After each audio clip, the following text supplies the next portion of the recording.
Je suis Jessica Julien-Hambourg, la directrice de la croissance bleue à la région Guadeloupe, et j'interviens aujourd'hui pour donner des préconisations pour un projet de relocalisation autour de l'économie bleue. Je commencerai par rappeler la stratégie croissance bleue de la région Guadeloupe. Tout d'abord, nous nous accordons tous sur le potentiel maritime indéniable de l'archipel de la Guadeloupe, qui, avec 90 000 km² de zone économique exclusive, fait de la France la deuxième puissance maritime mondiale, et que sa grande diversité de paysages en fait une réserve de biodiversité et lui de biodiversité et lui confère une grande richesse. La naissance de la notion d'économie bleue vient justement de la nécessité d'une exploitation durable et responsable de ce type de territoire riche. La Commission européenne, en 2018, a décrit l'économie bleue comme un ensemble d'activités économiques liées à la mer, à l'océan et au littoral. Nous dirons que cette vision de la Commission européenne exclut quasiment toutes les activités terrestres, même si elles sont liées à la mer. Ceci fait que le périmètre retenu par la Commission s'avère pour nous trop étroit. Gunther Paoli, quant à lui, qui est le créateur du concept de l'économie bleue, dans son ouvrage « Soyons aussi intelligents que la nature » en 2018, l'a décrit comme une stratégie nouvelle, plus efficace, qui favorise la création de valeur et de richesse. Il s'agit de faire mieux avec ce que l'on a, soit les atouts, opportunités, forces, faiblesses, risques et menaces du territoire. Cette vision, quant à elle, s'avère très englobante et générale, et nous dirons que le périmètre retenu par Gunther Paoli est peut-être un peu trop large pour fonder une action publique efficace. Donc, nous, en région Guadeloupe, nous nous sommes donc inscrits dans une démarche volontaire en 2017 sur cette question de la croissance bleue, déjà par la création de la direction de la croissance bleue, qui est une direction administrative, donc un service public pour fonder l'action publique, et puis deux objectifs clairs qui sont à la croisée des deux visions précédemment explicitées, c'est-à-dire protéger la richesse de l'océan, de la mer et du littoral et créer de la valeur à partir de celle-ci. Il s'est agi de définir, dans un premier temps, de définir le périmètre de l'économie bleue, ce sur quoi nous souhaitions travailler. Donc, nous avons résumé dans un schéma, le schéma à gauche, les activités qui ont été retenues par la collectivité régionale. Elles sont de deux types, des activités directement maritimes, dépendantes des ressources marines, et puis des activités indirectement maritimes, mais liées par la chaîne de valeur. Et donc, les activités qui ont été retenues avec les codes APE qui correspondent, c'est la pêche, l'aquaculture, la transformation et conservation des produits, le commerce de gros et de détail, le transport maritime de passagers et de marchandises, la manutention portuaire, la construction, réparation et la maintenance navale, les travaux en mer, l'administration publique maritime, les activités sportives, récréatives et de loisirs en mer, l'allocation des articles de sport nautique, et puis la formation, recherche et développement. Le diagnostic initial a été posé par la mise en place d'une étude économie bleue, donc par la direction de la mer, donc les services de l'État, en 2018. Donc cette étude a été cofinancée par la région et les résultats ont été livrés en 2019. Donc que dit cette étude? Elle dit qu'en 2016, la valeur ajoutée de l'économie bleue en Guadeloupe était de 307 millions d'euros pour 5 211 emplois ETP, ce qui correspond à 4% du PIB régional. Elle dit également que 90% de l'économie bleue provient du transport maritime et des services portuaires, de la pêche et de l'aquaculture, des activités sportives et récréatives et de l'administration publique maritime. Et sur ces 90%, on a 73% qui revient au transport maritime et aux services portuaires. BMAO, Pointe-à-Pitre et les Abîmes, donc sur le territoire de Cap-Excellence, hébergent 60%, pratiquement 60% des emplois de l'économie bleue. Et les activités les plus ancrées dans la culture guadeloupéenne sont la pêche, la voile et la construction-réparation navale. Les principales réalisations de la direction de la croissance bleue depuis, on va dire, 2016, depuis l'arrivée de la nouvelle mandature en région, concernent d'abord l'action économique. Donc, il s'agit essentiellement d'aide régionale au développement et à la structuration des entreprises. Donc, 10 millions d'euros ont été investis de 2016 à 2020.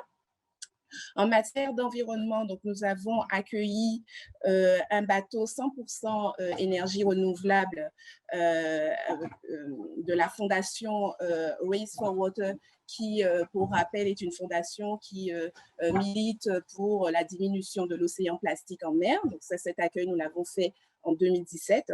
En 2019, nous avons participé à l'organisation de la conférence internationale sur les sargasses qui a eu lieu en Guadeloupe. En matière de coopération, donc nous avons travaillé, nous avons été les chefs de file du projet européen ORFISH pour Outermost Region Fishes, ce projet constituait essentiellement à l'harmonisation des pratiques de pêche pour les pêcheurs entre les RUP, entre les différents RUP. Et donc ce projet, nous l'avons mené de 2016 à 2019 et vous pouvez avoir les principaux résultats sur le site internet www.orfish.eu. En matière de formation, donc nous travaillons actuellement à la préfiguration de l'Institut des métiers de la mer et du pôle mer et nous pouvons dire aujourd'hui que ces dossiers ont des perspectives de financement, ces deux dossiers, puisqu'ils ont été retenus dans le cadre du plan de relance de la Guadeloupe, de la région Guadeloupe, pardon. En matière de planification stratégique, donc nous avons adopté en début d'année le plan régional d'organisation et d'équipement des ports de pêche et nous avons travaillé sur le plan de renouvellement de la flotte de pêche guadeloupéenne en sachant que en 2019, donc il a été, nos élus ont voté pour la mise en place de ce plan, mais il est encore en cours d'adoption, puisqu'il a été notifié à la Commission européenne, il est en cours d'adoption. Mais chez nous, le plan a été adopté. En termes de tourisme, nous sommes les partenaires du cluster maritime de la Guadeloupe qui regroupe tous les opérateurs touristiques de l'économie bleue. Nous avons organisé avec nos collègues la Route du Rhum en 2018 et nous travaillons avec nos collègues de la région à l'organisation de la Route du Rhum 2022. En matière de transport, la réalisation remarquable de la région, c'est le Bus des mers, qui est un projet transversal et qui est porté par le cabinet du président.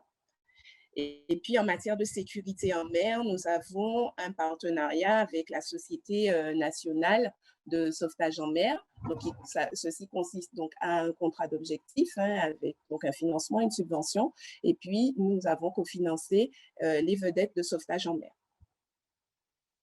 Alors, pour rentrer dans le vif du sujet de ce qui nous intéresse aujourd'hui, déjà, il faudrait revenir sur les principes globaux d'un projet de relocalisation. Donc, nous allons commencer donc par la définition.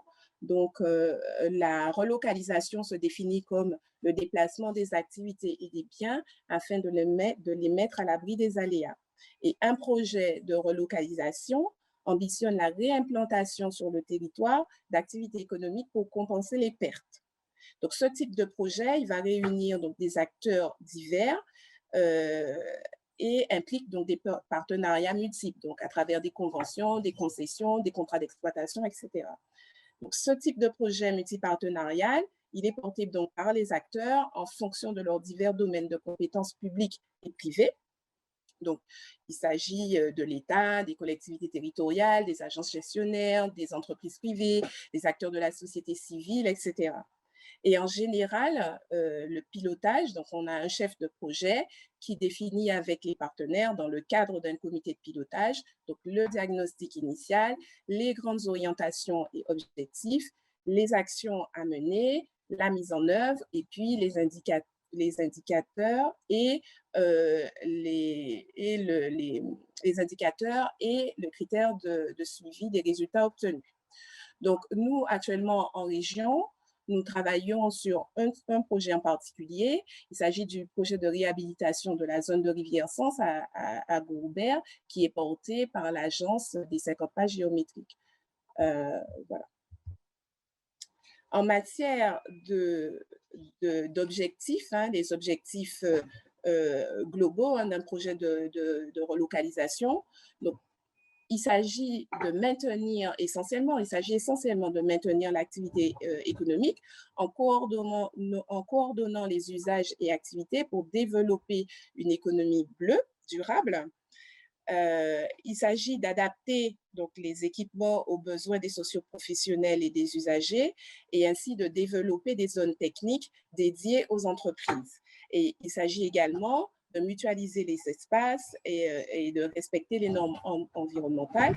Tout ceci pour faire des zones identifiées des exemples d'aménagement durable.